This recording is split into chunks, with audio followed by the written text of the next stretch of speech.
talked about the egg one, and that was if you guys are doing other things or you have headphones on, take your headphones off. We did one based on photos, which was the egg one. And now I want to show you one that's kind of based on drawing. And this is kind of your standard bouncing ball animation. And here it is.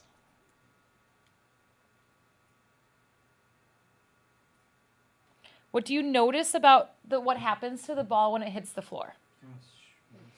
Yeah, right. It's about that force that's being impacted on the ball as it hits that hard surface. No thanks. And so the shape actually, as you can tell on this kind of middle frame, if I pause it here, the shape is actually kind of more into, it's mushed down more into like an oval rather than a perfect circle. And so let me show you how I did this. I will start off a new document. Again, make sure that it's set for web because it's going to automatically use the right colors and that sort of thing. And the way that you could do this then is, and also start thinking as I'm doing this demo, start to kind of generalize these ideas. I'm showing you a very basic ball animation. What else can you do with these different drawing tools to create this into your own? You could create a walk cycle with some sort of character, whatnot. Okay, so this is, it really is pretty simple on how to create this. So I created my circle. I'll have it coming up from the left-hand side here. So right now my circle is white, so you don't really see it. And so the way I can change that right here is by just changing the color. There it is. Now, here's the trick. I don't have to create another ball because I want my second ball to be exactly the same size as my first one, right? So what's going to be how should I do that? Tim? Make a copy of the layer. Bingo. So I right click, duplicate that layer. Sure. Call it shape copy 1. And now I can pull that second shape right out from there. And maybe I'll actually overlap them a little bit. Duplicate that layer. Bring that down a little bit. Oops. Oh no, don't delete it. Duplicate it.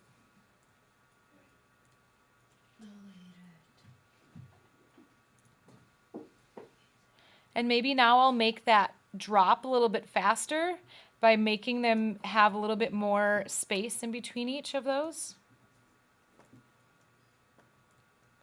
Okay, now it's going to hit the ground. Duplicate the next one. And now rather than moving that, instead I'm going to free transform it. And so free transform, and I'm going to make that, there's a technical term for this, but I can't think of it right now, where it hits the ground there.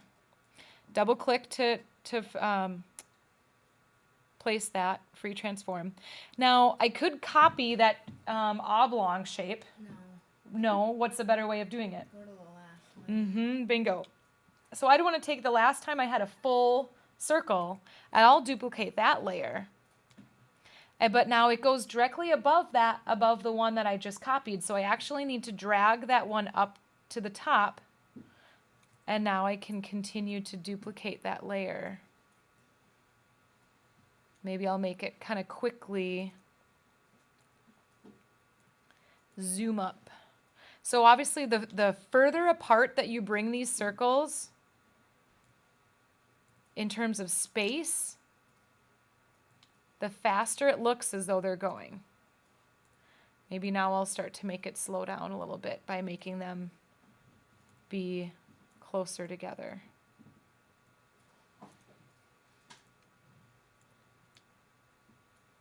And now it's starting to fall back down again. Okay, so this just looks like a bunch of red blobs on the page until we make it into our animation. Again, same thing here. Make frames from layers. How do we do? So, but now what's our problem? The background. The background is still, Rasterized. Background. Yeah, so here's what we could do.